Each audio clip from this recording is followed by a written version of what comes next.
M21, The Toothpaste Millionaire. 2. "What flavor is in that big plastic pan?" I asked.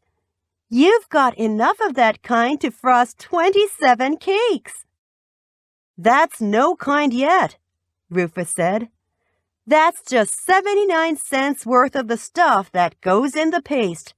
I didn't want to flavor it till I figured out the best taste." "What does it taste like plain?" I asked. "Well," Rufus said, "mostly you taste the bicarb." "Bicarb?" I said. "You mean all this stuff I've been tasting has got bicarbonate of soda in it?" Rufus grinned. "Yeah," he said. "It's probably good for your stomach as well as your teeth." Know what I did when I got home that night? I mixed up some bicarbonate of soda in water. It wasn't that I was feeling sick. It was just that Rufus gave me this inspiration. What I did was to add a few drops of vanilla and a little sugar to the bicarb water. And you know what? It tasted something like cream soda. You'd never know you were drinking bicarb. And I like cream soda even better than 7-Up.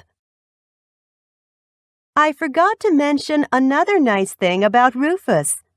The afternoon Rufus let me sample his first batch of toothpaste, he was trying to figure out how many tubes of toothpaste it would make. We looked at a medium-sized tube of toothpaste. "You must have enough for 10 tubes in that plastic bowl," I guessed. "More, I bet," Rufus said.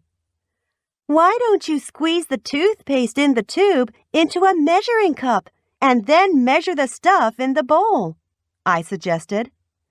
"That would be a waste of toothpaste," Rufus said. "We couldn't get it back in the tube." Rufus hates to waste anything. "I have a better idea," he said. "I'll pack into a square pan the toothpaste I made.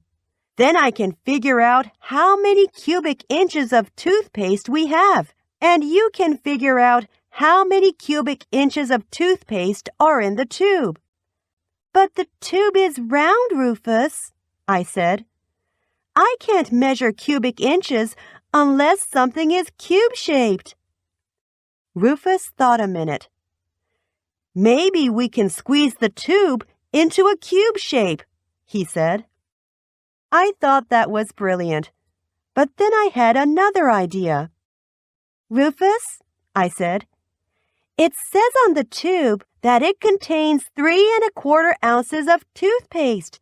Why couldn't we just weigh your paste and divide by 3¼ to see how many tubes it would make?" "Hey! We could," Rufus said. "You are smart, Kate. I'm always doing things the hard way." That's what is really so nice about Rufus. It's not just that he gets great ideas like making toothpaste, but if you have a good idea, he says so. I was pleased that I had thought of a simpler way of measuring the toothpaste, but I told Rufus, "I wish I was smart enough even to think of a hard way of doing something." I never would have thought of measuring toothpaste in cubic inches, partly because I never can remember exactly how to figure cubic inches, and I certainly wouldn't have thought of making a round tube cube-shaped, would you?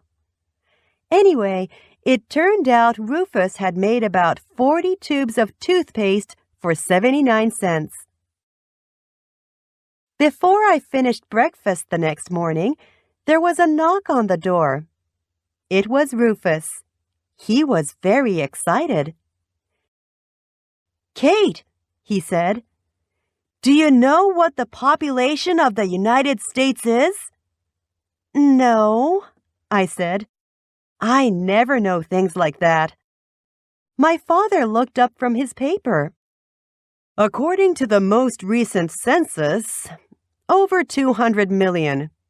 He said to Rufus, "My father always knows things like that." "You're right," Rufus said. "And by now, it must be even bigger." "Probably," my father said. "The growing population is a very serious matter. Have you thought much about that problem, Rufus?" "Not yet, Mr. MacKinstrey," Rufus said. "At the moment, I was thinking mainly about toothpaste. I was thinking that everybody in the United States probably uses about 1 tube of toothpaste a month." "Probably," my father said. "And if they do," Rufus said, "how many tubes of toothpaste are sold in a year?"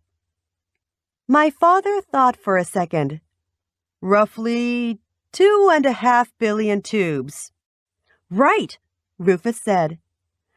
I hate people who can multiply in their heads, except that my father and Rufus are two of the people I like best in the world. How do you explain that? I really don't like math at all, even when I have a paper and pencil and all the time in the world to figure something out. And at the same time, I look forward every day to Mr. Conti's math class. And how do you explain that, since that's the class where I'm always getting in trouble?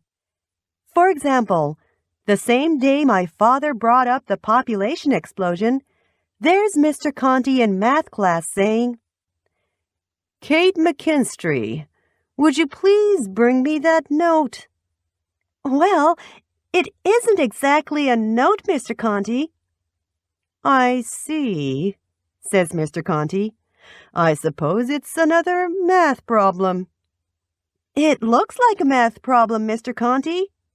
The message from Rufus that Mr. Conti got to read that day said, "If there are 2.5 billion tubes of toothpaste sold in the U.S. in 1 year, and 1 out of 10 people switch to a new brand, how many tubes of the new brand would they be buying?"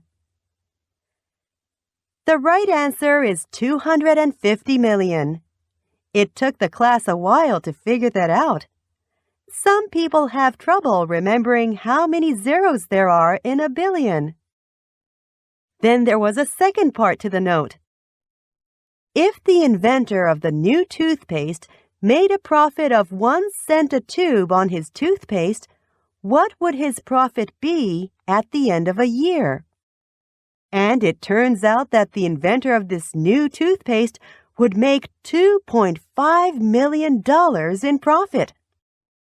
Well, that's how Rufus's toothpaste business started, with Rufus figuring out that if he sold the toothpaste for only a penny more than it cost him to make, it cost him about 2 cents a tube, that he'd soon have millions of customers. He had to start in a small way, of course.